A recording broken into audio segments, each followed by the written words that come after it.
There are moments in life when everything you thought was solid just crumbles beneath your feet. One minute you are planning your future with the person you love, excited about building a life together. The next, you are standing in your own bedroom doorway, watching that future die right in front of you.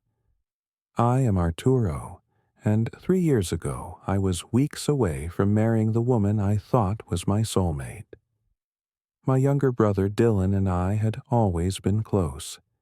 He was the baby of the family, the one everyone protected and forgave.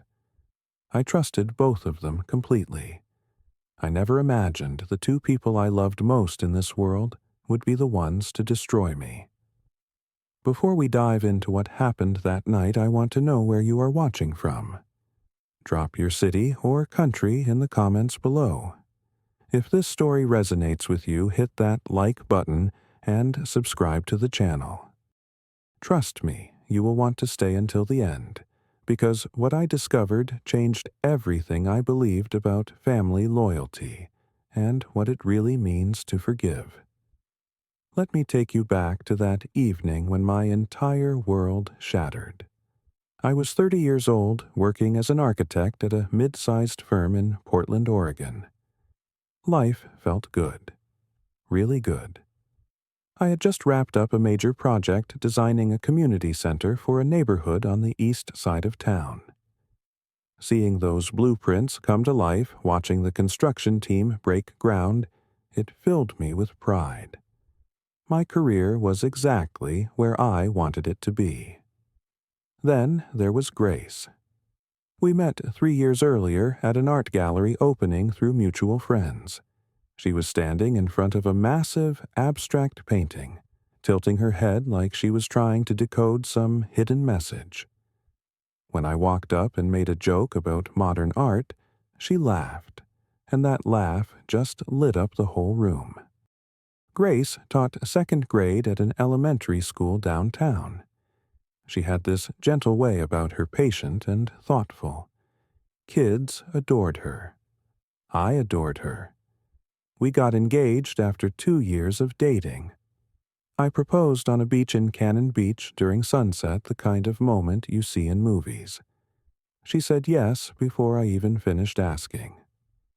We started planning the wedding immediately.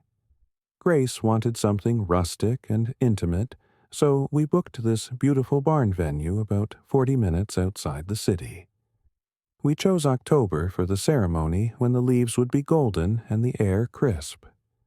She spent hours creating Pinterest boards, picking out mason jar centerpieces and string lights.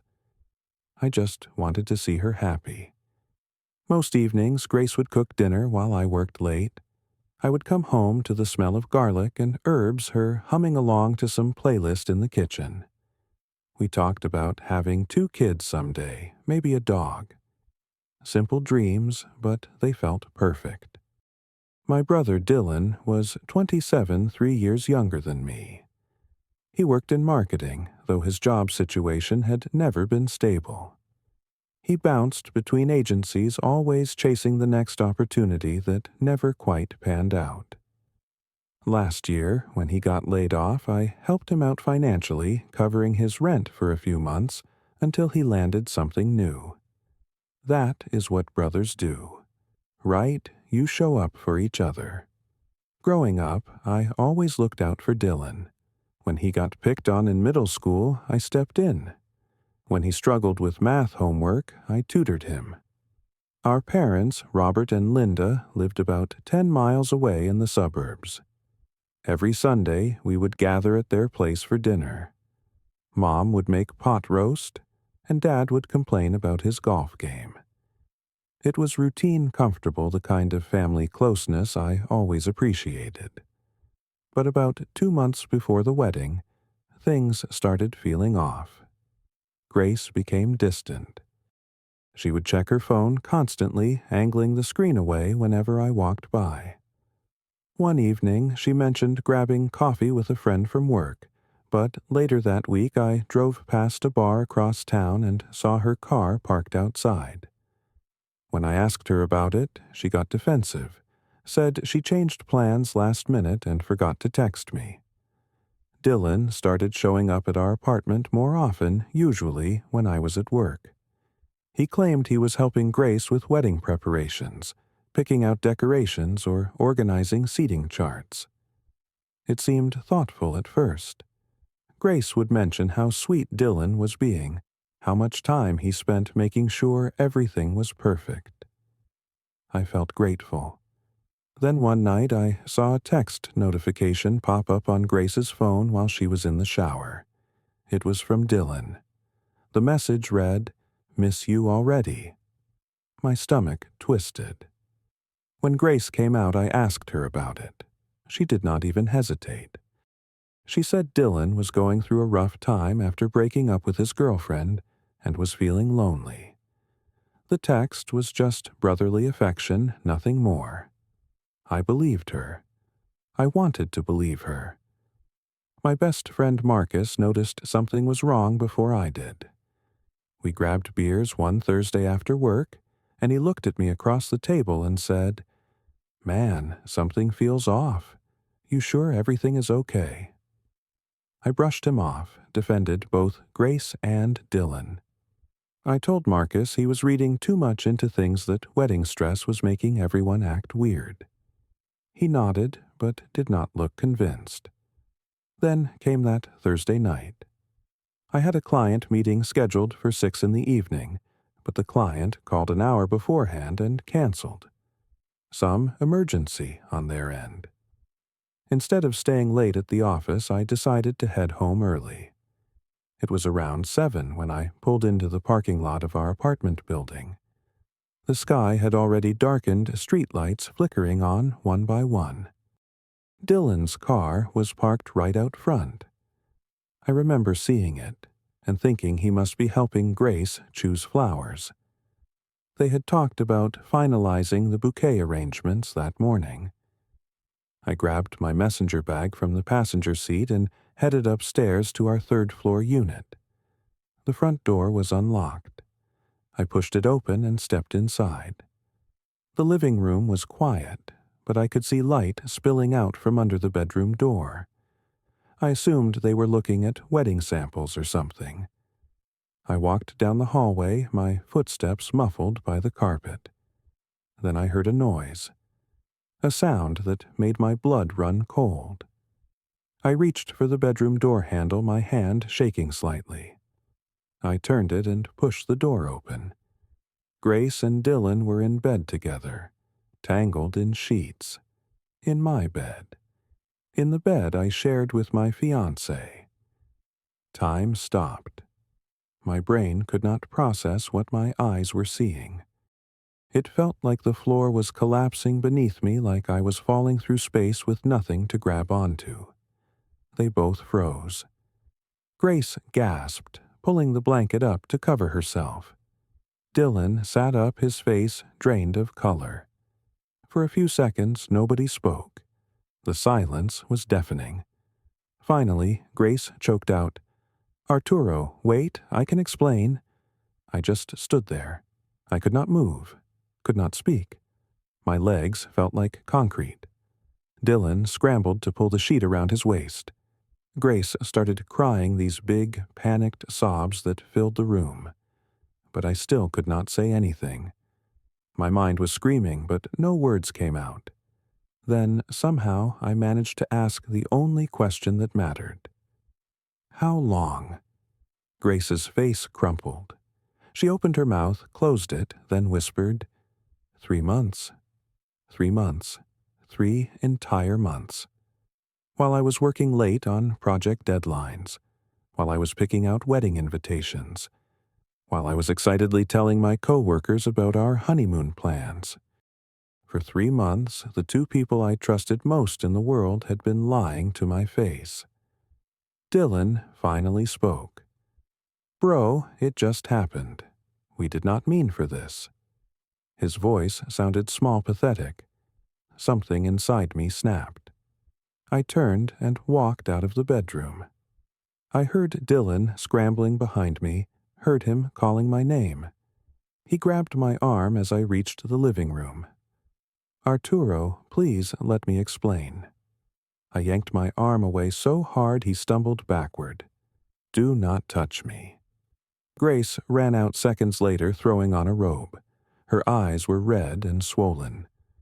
Please let me explain. I love you, Arturo. This was a mistake. It was a terrible mistake. I looked at the engagement ring still on her finger, the ring I saved up for months to buy, the ring I slipped onto her hand on that beach in Cannon Beach. Did you wear it when you were with him? I asked. She went silent. She could not answer that. I walked to the closet and pulled out a suitcase. My hands were shaking, but I started throwing clothes into it. Shirts, jeans, anything I could grab. Dylan stood in the doorway watching. Where are you going? We need to talk about this. I zipped up the suitcase and turned to face him. There's nothing to talk about. You two deserve each other. I left that night and crashed at Marcus's place. He did not ask questions, just handed me a beer and set up the guest room. For 3 days I ignored every call from Dylan and Grace. My phone buzzed constantly. Voicemails piled up. I deleted every single one without listening. On the 3rd day, my mom called. Her voice was gentle but firm.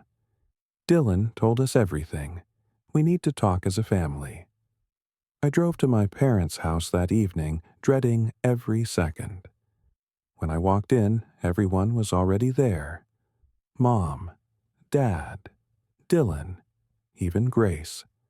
They were sitting around the dining table like this was some kind of intervention. My mom reached across and took my hand. I know you are hurt, but Dylan and Grace made a mistake. They are sorry. My dad nodded. Your brother needs you now more than ever. I pulled my hand back. What about what I need? What about what they did to me? That is when my mom dropped the bomb. Grace is pregnant, Arturo. The words hit me like a freight train. I could not breathe. Everything around me started spinning. I looked at Grace, then at Dylan, then back at my mom. Is it mine or his? The silence that followed was unbearable. Nobody wanted to answer. Then Dylan spoke up from across the table. It is mine. We found out last week. Grace stood behind him, her hand resting on his shoulder. Her eyes were puffy, her face pale. She looked broken, but I did not care anymore. My mom continued, her voice pleading. This baby needs a family. We need to come together. My dad leaned forward. You need to forgive them, son, for the baby's sake. I could not believe what I was hearing. My own parents were asking me to swallow my pain, to bury my anger, to pretend like everything was fine. Not because they cared about how I felt, but because it was convenient for everyone else. Dylan is still your brother, my mom said softly. Grace made a mistake, but she is carrying your niece or nephew. We do not abandon family. I looked around the table. Nobody was asking if I was okay. Nobody was acknowledging the betrayal, the lies, the months of deception. They just wanted me to move on so they could stop feeling uncomfortable. They abandoned me when they slept together behind my back for 3 months. I said, my voice steady now. Grace started crying again. I never wanted to hurt you. I still care about you. Dylan leaned forward. Bro, I know I messed up, but we can work through this. We always do. Then my mom said something that made my stomach turn. Maybe you and Grace can still work things out. The baby could still have your last name. I stared at her, unable to process what she just suggested. My dad chimed in. Or you could step back, let Dylan and Grace be together and still be part of this family. You just need to be the bigger person here. I stood up. My chair scraped loudly against the floor. So my options are take back my cheating fiancé, or watch my brother raise a family with her and pretend everything is fine. Dylan's face hardened. We are asking you to be the bigger person here. I looked at my little brother, the kid I protected my whole life. You took everything from me, and now you want my blessing. Grace's voice broke. Please, Arturo, do not make this harder than it already is. That was it. That was the moment I realized they were never going to understand. I am making this hard.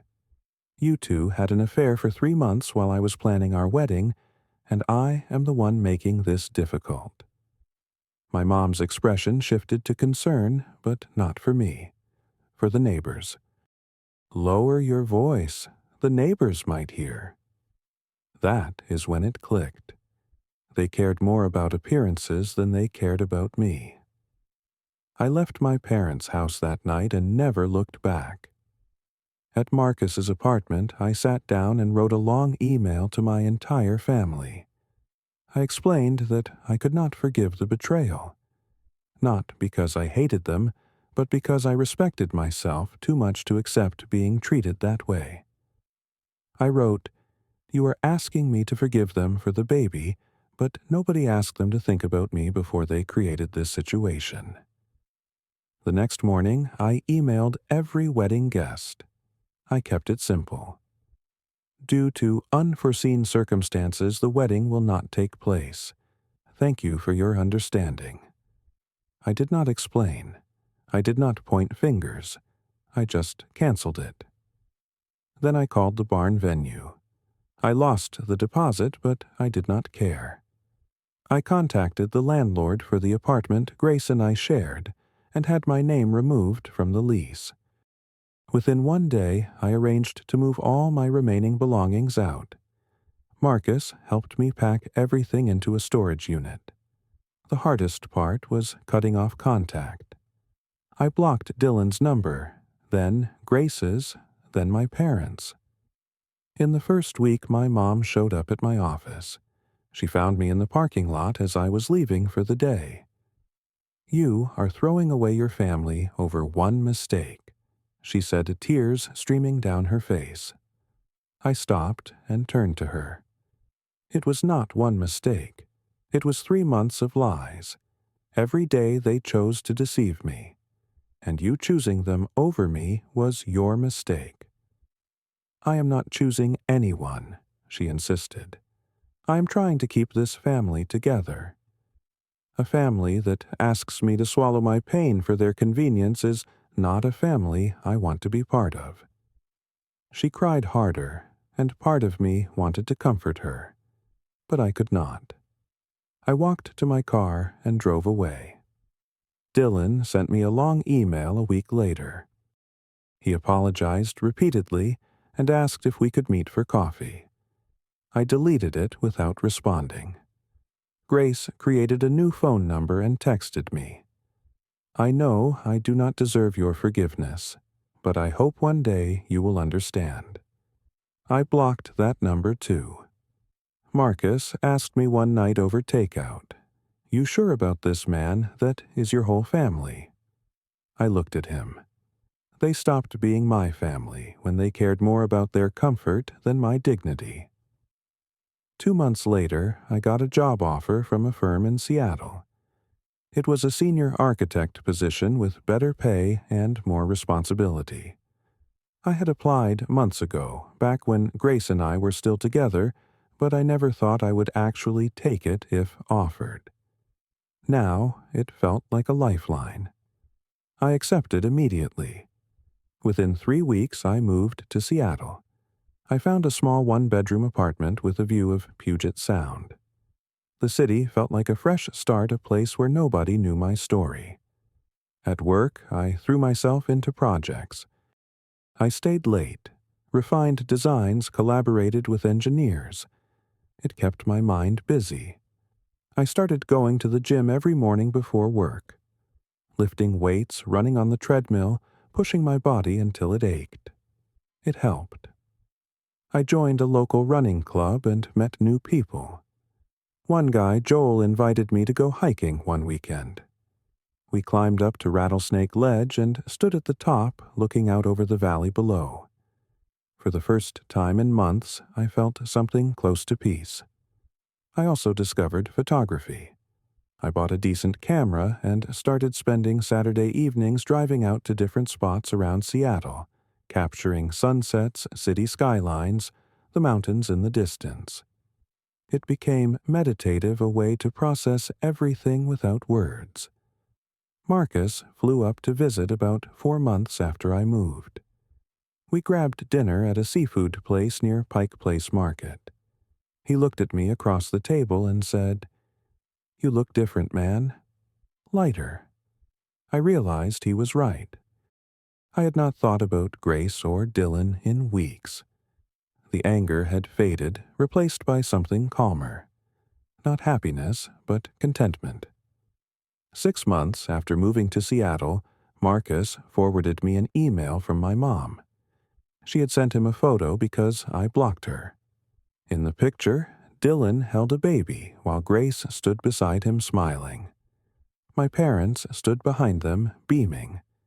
The subject line read, "Your nephew." I stared at that photo for a long time. Part of me felt sad. Sad for what could have been sad for the family I used to have. But I did not regret leaving. I deleted the email and went back to editing photos from my latest shoot. A year after everything fell apart, I found myself looking back at the journey. Those first few weeks were brutal. I would lie awake until 3 or 4 in the morning, replaying every moment, every sign I missed.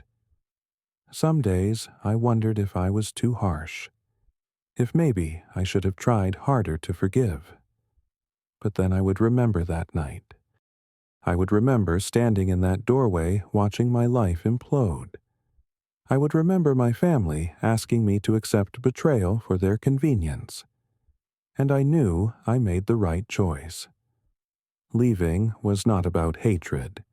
It was about self-respect. It was about refusing to let people treat me like my feelings did not matter. I learned to take care of myself in ways I never had before.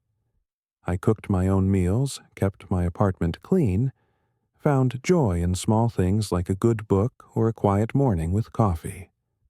Work in Seattle continued to go well. I got promoted to lead architect on a major downtown development project. It was the kind of opportunity I dreamed about when I first started in this field. My boss pulled me aside one afternoon and told me my designs were some of the best the firm had seen in years. One Saturday, I went to an art gallery opening in Capitol Hill. I was standing in front of a sculpture when a woman walked up beside me. She had dark, curly hair and was wearing a leather jacket.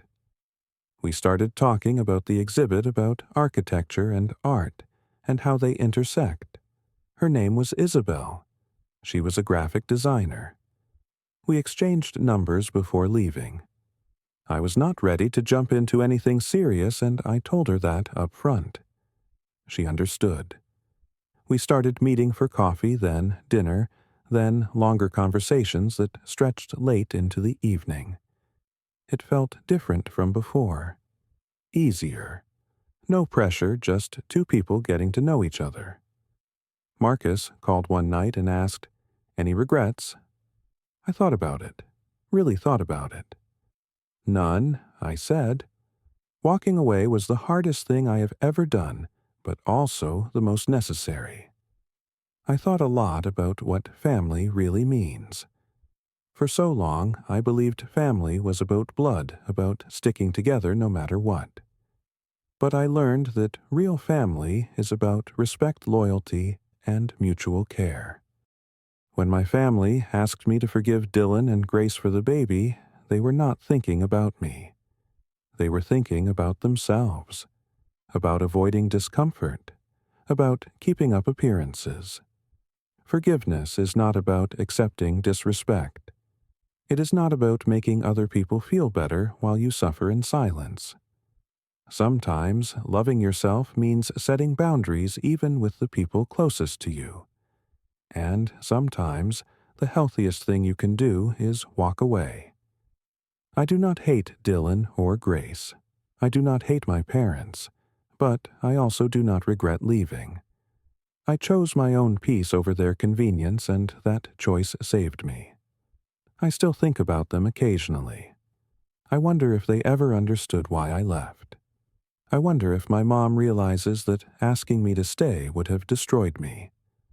But those thoughts come less frequently now.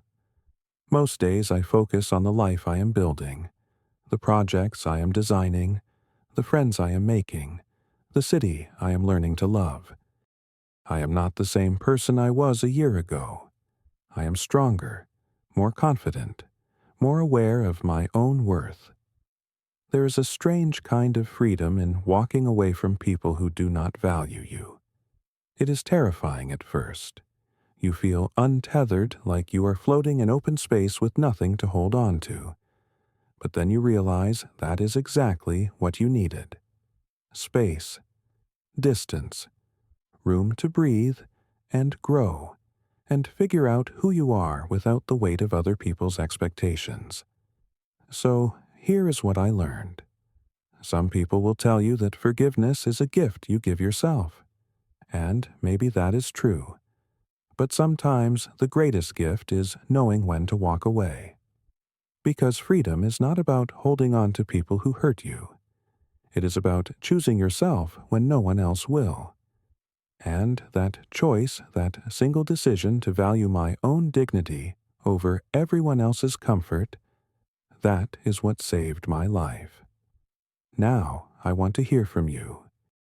Have you ever had to walk away from family because they did not respect your pain? How did you handle it? Drop your thoughts in the comments below. If this story hit home for you, smash that like button, subscribe to the channel, and share this with someone who might need to hear it. Thank you for listening to my story. I hope it reminds you that you deserve respect even from the people who are supposed to love you most. Take care of yourself out there, and remember sometimes the bravest thing you can do is choose you.